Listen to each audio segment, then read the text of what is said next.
Hey, Billi FitzSimons. Hello. I'm Ginny Stein. Hello. Oh, I have already spoken over you, so we're off to a great start. That's okay. We can just be super excited and exuberant. That's Yes.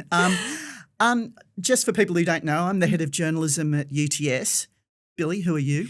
I am the editor-in-chief of the Daily Aus, which is the largest youth publication in Australia. And so being editor-in-chief basically just means that I am leading the editorial team, looking over all of our content that goes out every day, looking at our long-term strategy, figuring out how we can continue to reach young people and trying to innovate the media landscape in a way that hasn't been done before. So, the Daily Aus is a different beast to what's been around. Mm-hmm. Tell me about it. So it's basically designed on the idea that we know that young people aren't sitting down for the news at 6 p.m. They're not going out of their way necessarily to consume the news. They're wanting it to be part of their habits, which for young people is predominantly on social media. So we bring our news to where young people are instead of expecting them to come find us. So we are just wanting to be part of their daily habits on social media. And we believe that just because our news is on social media doesn't mean that it's any more dumb or any less credible than any of the other news outlets. We go through all of the really important journalistic rigor. We are just putting it on social media because we know that that's where our audience is. So that's one of the core principles behind what we do. Another one is trying to make the news as accessible as possible in how we explain it. So if you read or watch or listen to a lot of traditional news, sometimes it can feel like you've missed a whole class on the history of something, and that doesn't mean that you're dumb. It just means that it wasn't something that you were taught. So we don't presume any knowledge when we are reporting the news. We always try to make it as explanatory as possible because we are young people reporting on news for young people, and a lot of the time it's on things that we didn't know ourselves and we're learning with our audience. I was like that. I remember very well that about the Middle East. Yes. Back in the day when people said, you want to be a foreign correspondent? Do you want to cover the Middle East? And it was like, I have no idea where to begin because it just was so complicated. Oh my God, the Middle East, the history there, it's so complicated. You could study for 4 years different conflicts or a certain conflict in the Middle East and you would still have so much that you didn't know about because it is so complex and there's so much nuance. Not every topic is as complex as the Middle East, but just like if I think about the RBA making decisions on the cash rate, like a lot of people wouldn't know what the cash rate is and that's totally fine. You might not have studied economics and well explained that. So how do you choose which stories to explain? I mean, what's your idea of what is news? We try to look at the stories where we think that we can add value. There's so much: politics, current affairs, cost of living crisis, cost of living, housing, all of that. We will look at what is important to young people. When I was at uni, you always learnt journalism is about what is in the public interest, and it's now being in the industry and doing it every single day, I've learned very quickly that there is a difference between what is in the public interest and what is interesting to the public. And the best stories are somewhere in the middle, or things that cross over both. But it's not just what's interesting to our audience. Sometimes we'll think, well, our audience might not naturally care about this, but it's our job to make them care. You're very much part of the fourth estate on social media. There's a whole lot on social media that's not fourth estate. Let's call them fifth estate for that effect. When you look at influencers, when you look at what's going on there and some of that, the need for guardrails. I mean, the fourth estate's about guardrails. The fifth estate is about saying no to guardrails. Where do you sit in this? It's an interesting one. I'm careful not to lump all influencers together. I do think the media was so angry when influencers were part of budget. So the government sent a whole lot of influencers to budget. I was actually in favour of that because I think that the media can seem so elitist, politics can seem so elitist, and I think that having influencers going there, and in that case, they're actually going to the primary sources, they're going to the budget papers, trying to understand it themselves, and then speaking to their audience about it in a way that is fact checked and as in like the sources that they are using is the primary source. So I was for that, but then yes, what you're talking about, the misinformation, the disinformation that is everywhere online. Our job is to if we know that things are going viral online, our job is to fact check them. I think that it's impossible to remove all misinformation and disinformation online. But there are examples. There was a story that went viral on Reddit. I think it was Aldi was it was a person claiming that Aldi was forcing customers to show their ID to buy tampons and pads. And we were like, that's crazy if it's true. It went completely viral on Reddit. It was the top post on Reddit that week in Australia. And so we fact checked it. It wasn't true.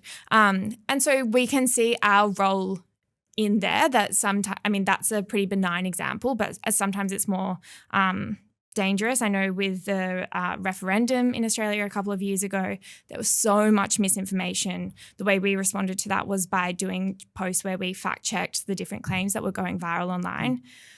But we know that we can't solve, like as a company ourselves, we can't solve misinformation, disinformation, but we know that we can add value in the conversations that young people are having. Where do you get your news? This is my personal habits. I'm obsessed with the New York Times. I think as a media company, they are the gold standard. I think that the way that you can they always tell you where all of the information they get comes from. They link to their primary sources. They do it in a really explanatory tone. I actually think they're one of the few traditional media companies that do explain the news to people. And then in Australia, of course, ABC, The Guardian, Sydney Morning Herald, I think they all do an excellent job as well. How did you get into this? So I started at Mamma Mia. I studied journalism and loved it. I think I loved communicating things. I think that that's my real passion, and I loved editing. Like I was a person at uni who was editing all of my friends' essays and loved that. But then I started working full-time at Mamma Mia. I did an internship first and then was an editorial assistant where my full-time job was copy and pasting articles that people had submitted into the website and just fell in love with media. I remember the first time I was in a all-company editorial meeting and their editor-in-chief at the time was running the meeting, and like listening to their strategy, listening to how they're trying to reach women just blew my mind and was obsessed with it. And I was there for 4 years, and then I started at the Daily Aus. Sam and Zara, who started the Daily Aus, reached out, and at the time they had just quit their full-time jobs, and I saw what they were doing and just thought it was incredible. There was nothing in the landscape like it. So what's your advice to young people who are perhaps studying journalism, thinking about studying journalism? We all know that, there's job losses all the time, but the industry's still there, isn't it? Yeah. The one piece of advice that has always stuck with me, which I heard a journalist in America say, was she said something like, I know I can't be the smartest in the room, but I can work the hardest. And I don't mean that in a self-deprecating way for me where I think I'm dumb or anything like that. I just think that I know that my superpower, or what I try to really work hard on, is working hard. Like I know that I can work hard. And I think for any students out there, when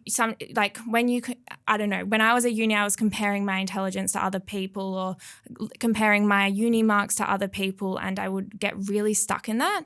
And I love that idea of I can be the hardest working person in the room, because that is what I'm in control of. Being the most curious person in the room is also equal to the hardest working, isn't it? They go hand in hand. Yes. Like there is so much that is in your control. And at the Daily Aus, when young people are coming through, it's the people that work really, really hard who show up, who I think have the best outcomes in not just journalism but in any industry. I think it's work hard, and yes, of course there are redundancies and there are threats to this industry that are outside any of our control. But I think that if you find something that you love and work really, really hard at it, I think you have to love it. Like you have to have a real passion for it. If you work really, really hard at it, I don't. There are challenges that are outside of your control, but there is some part that is in your control. Can I say what I love about journalism? Because we're talking about that. I just love being able to ask questions of anyone. Yes. So no matter who they are, be a prime minister, be the person in the supermarket, I can talk to anyone. Yeah. And I have the right because I'm a journalist. Yeah. They may not all want to talk to me, but potentially you can, and you can just find out, what is it? We know a little about a lot after a lifetime of journalism, something like that. Yeah. Well, I find when I've been lucky enough to interview politicians and the Prime Minister and the Treasurer, I find that, again, if I'm comparing my questions to other journalists, I get two in my head, but being in that moment, being curious in the moment and just asking the questions that come to my head based on the research that I've done before, but also based on what the politician is saying in front of me, that is when I'm at my best, when I'm trusting my instinct, I'm trusting my curiosity. I'm not trying to think, oh, do I sound dumb if I ask this because another journalist had Section 1C of this law, and will I sound dumb if I don't bring that up? No, just what is your curiosity in your mind? Back that, because probably the questions that are coming to you in that moment is coming to the audience as well. Mm-hmm. Absolutely. I can remember asking, in East Timor, there was a huge thing about Australian Army uniforms, these new uniforms. I remember asking, I was a young journalist and asking this, I think a major or a general or whatever, so asking him whether polyester was a sensible fabric for the tropics. And it just came to me and it was like, where did that come from? But it was like, that was it, Yeah. And often those are the bits that the audience cares about the most that do the best, because you are just replicate, that is what the audience is thinking too. Yeah. And you have to think, you're telling the audience, you're trying to inform the audience, so you should be answering their questions. Yeah. Okay, so where do you think you're going to be 5 years from now, 10 years from now, 20 years from now? You're asking the wrong girl. I'm so bad at thinking about that kind of stuff, mostly because, I don't know, I just put too much pressure on myself and freak out, and then where am I going to be in 5 years? I hope that I'm working in a company that is, I think my favorite thing about the Daily Aus is that we're always trying to think about how do we do things differently? How do we innovate, not just the industry, but how do we change what we're doing? We constantly want to evolve. We don't want to get stuck in our ways. And I hope that whatever I'm doing, that way of thinking is always at the center of what my job is, because I think that's what challenges me. Where do I want to be? I don't know. 10 years, 20 years? Still in journalism? Yes, definitely still in journalism. I am obsessed with this industry. I think we're so lucky to do what we do, to speak to audiences and to be able to speak to politicians and ask questions is such a huge privilege. I truly feel like I don't know, it's cliche or cringeworthy, but I feel like I've really found my dream job. I think this is the first job I've had that I've not thought about what's next. I think when you're coming up in the industry, you're always thinking, what's next? But my focus at the moment is I'm so lucky to have this job, and I just want to make sure that every single day I'm doing the absolute best I can for our team here, for our audience. Look, thank you. I did ask you about your advice for young journos. I mean, it's the work hard. I think you said all of that. Work hard and back yourself as well. I think that we all have that gut instinct, and I think with age you learn to listen to it more and more. But if you can learn to listen to that at a younger age, then I think that will do you well. We all have it there. Just do it more. And with journalism as well, I think get used to just cold calling people, cold reaching out to people. Don't be disheartened when they don't get back to you, because that is just the way it happens. That's not unique to journalism. In every industry, I'm sure you have to reach out to people and they might not respond. And sometimes that can be disheartening, but if you can not be disheartened by that, not let it rock your confidence, then I think that will do you well as well. Billi, it's been an absolute pleasure to speak with you. Thank you very much. Thank you for having me. Thank you for having me.